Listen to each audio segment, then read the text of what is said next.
In May 1536, a small barge slipped quietly along the River Thames, carrying Queen Anne Boleyn toward the Watergate of the Tower of London. Only 3 years earlier, within this very fortress, she had arrived to the deafening roar of cannons and the ecstatic cheers of tens of thousands, preparing for the most magnificent coronation the Tudor dynasty had ever witnessed. Today, she returned as a prisoner, accused of high treason. This is not the story of how Anne Boleyn became queen. It is the story of what happened when the king who had once risked so much to have her decided that keeping her had become more dangerous than losing her. The newly established Tudor dynasty, born from the ash of the Wars of the Roses, lived under a constant, crushing national security anxiety. The survival of the realm rested entirely on a single thread: the secure continuation of the male line to prevent the nation from slipping back into civil war. When Queen Catherine of Aragon failed to provide a living male heir after more than 2 decades of marriage, Henry VIII began to view this biological failure as a divine curse. Within the suffocating logic of the Tudor court, a queen's body was reduced to a reproductive instrument serving the survival of the dynasty. A monarch might love his wife, but her crown would instantly fracture if she could not satisfy the succession needs of the state. This was the dynastic trap waiting in the shadows when Anne Boleyn first arrived at the English court. Born into an ambitious, well-connected gentry family, Anne spent her formative years absorbing the peak of Renaissance culture and continental sophistication within the royal courts of the Netherlands and France. Upon her return to England in early 1522, she stood apart not through conventional beauty, but through her sharp intelligence, exceptional courtly accomplishments, and a captivating foreign presence. When she caught the eye of Henry VIII, Anne resolutely resisted becoming a temporary royal mistress. Her proud refusal transformed the king's desire into a relentless 7-year pursuit that would eventually upend European diplomacy. Yet, as the struggle to annul Henry's marriage to Catherine of Aragon intensified, Anne did not realize that her union was already bound to the dynastic burden of the crown.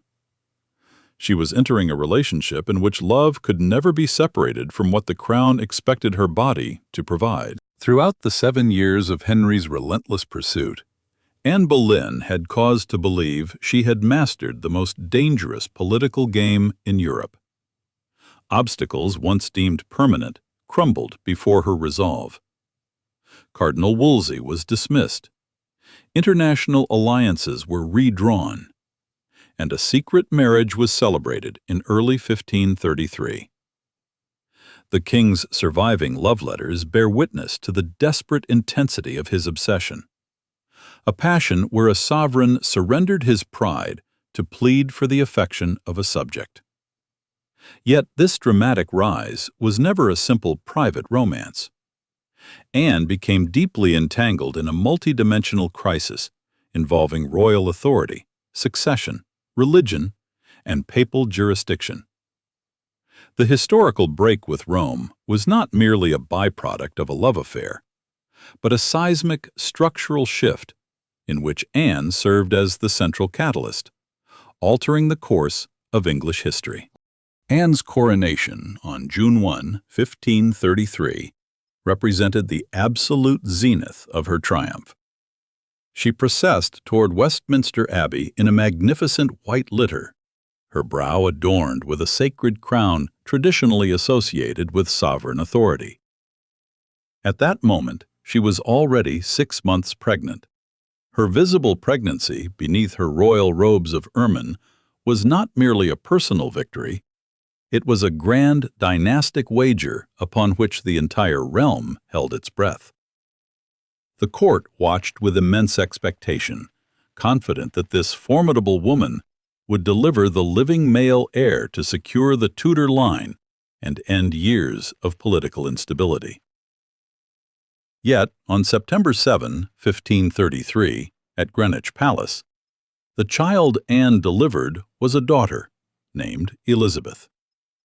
To modern history, The birth of Elizabeth I represents the dawn of England's most celebrated reign. But in the autumn of 1533, her arrival was received with a quiet, heavy disappointment. Preparations had clearly anticipated the expectation of a son, making the arrival of a healthy daughter a profound anticlimax that cast a long shadow over Henry VIII and his ministers. Elizabeth was indeed a healthy royal child, yet she did not solve the existential succession problem of the Tudor monarchy. Though Henry sought to console Anne by promising that they were both young and sons would surely follow, the newly crowned queen began to feel the suffocating vulnerability of her position. The crown had raised Anne higher than almost any woman in England. Now it would begin measuring whether she deserved to remain there. The failure to deliver a royal prince in 1533 did not alleviate the succession pressure. Instead, it tightened the biological vice around the young queen's neck. For Anne Boleyn, the magnificent crown she wore was never a guarantee of an impregnable status, but rather a cold, transactional covenant requiring her to quickly provide a living male heir to secure the Tudor line. In early 1534, the court's hopes were rekindled as whispers circulated that the queen was pregnant once more. Henry VIII, in a fever of anticipation, went so far as to commission a spectacular, jewel-encrusted silver cradle to receive his future prince. Yet that cradle was destined to remain permanently empty. The summer of 1534 dissolved into a suffocating, somber silence. Contemporary dispatches, including the letters of Imperial Ambassador Eustace Chapuys, do not provide a clear account of how this pregnancy ended. The unborn child simply vanished from courtly correspondence. Modern historical research indicates that the surviving records are conflicting and uncertain regarding the actual outcome of this pregnancy.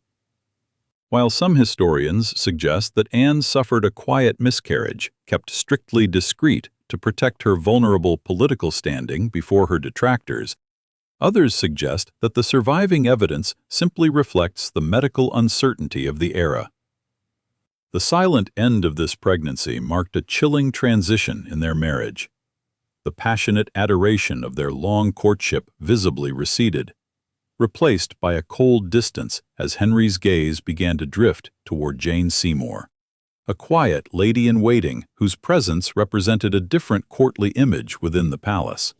The emotional core of Anne's tragedy lay not in a conventional romantic betrayal, but in the devastating realization that, within the human language of the Tudor court, her entire worth was reduced to a biological output she could not command her own body to produce. At the dawn of 1536, the dynastic vice began tightening with terrifying speed as pivotal, fateful events converged. On January 7th, the deposed Queen Catherine of Aragon passed away in bitter isolation at Kimbolton Castle. In the cold calculations of geopolitics, Catherine's death profoundly changed the political and marital landscape of the English court. For Henry VIII, the disappearance of his first wife removed a complex diplomatic obstacle with Rome and continental Europe, while opening new strategic calculations for a broader political alliance. Only weeks later, on January 24, Henry VIII suffered a dangerous accident during a jousting tournament at Greenwich. The heavy monarch was thrown from his armored horse, lying motionless on the field for a period of time before his panicked courtiers. Surviving accounts indicate that Anne later connected the extreme shock of this incident with her subsequent loss. 5 days later, on January 29, 1536, the very day Catherine of Aragon was buried at Peterborough Cathedral, Anne miscarried. The child she lost was a male, estimated to be approximately 15 weeks gestation. Contemporary dispatches from Chapuys recorded the loss with somber clinical clarity, completely refuting the hostile propaganda Nicholas Sander would invent half a century later, claiming she had miscarried a deformed monster to delegitimize the lineage of her daughter, Elizabeth. For Anne, the profound grief of losing her only chance at salvation was met with chilling finality by her husband. Surviving court reports indicate that Henry VIII expressed his deep disappointment, telling her that he now saw God would not grant him male children by this marriage. In the theological logic of the Tudor court, a biological failure was transformed into a divine curse, a sign of spiritual illegitimacy. This biological collapse immediately cleared the path for hostile court factions to begin circling the vulnerable queen, led by Thomas Cromwell. Anne and Cromwell, once close allies in the break with Rome, had gradually developed serious political differences over foreign policy and especially the redistribution of the vast wealth stripped from the dissolved Catholic monasteries.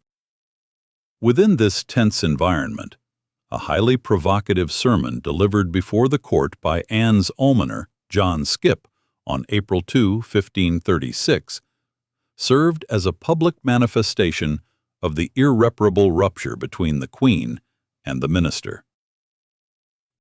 Cromwell played a major role in the proceedings against her shortly thereafter. Historians continue to debate the precise balance of Cromwell's motives, questioning whether he orchestrated the purge to protect his own position or acted as the efficient executioner of Henry VIII's unspoken desires to be free to marry Jane Seymour. Cromwell engineered a web of charges: high treason through adultery with 5 courtiers and incest with her own brother, George Boleyn. Modern historians, examining the surviving indictments, have exposed severe inconsistencies in the dates and locations cited in the charges. Many of the days on which the alleged adulterous acts supposedly occurred coincided with times when Anne was recovering from childbirth or residing at a palace dozens of miles away from the accused men. Yet, beyond the forensic debate, the true human tragedy lay in the suffocating isolation that enveloped Anne in her final days of freedom. Within a matter of days, the woman who had stood at the absolute center of court patronage, the gatekeeper through whom all access to the monarch flowed, watched the entire court step back, treating her like a contagion. Her alliances evaporated, her oaths of loyalty vanished, and her crown offered no sanctuary once her husband withdrew his favor. On May 2, 1536, Anne Boleyn was formally arrested at Greenwich Palace.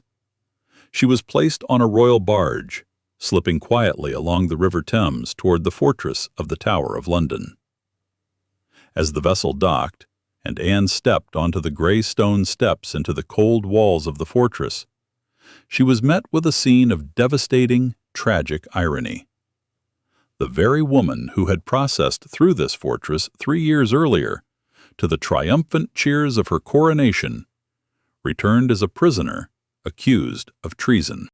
During her days of confinement within the Tower, Anne faced a profound void as all courtly glory evaporated, leaving a solitary woman to face the cold machinery of a dynasty preparing to Anne awaiting judgment. On May 15, 1536, within the Great Hall of the Tower of London, Anne Boleyn stood to face her trial before a panel of her peers.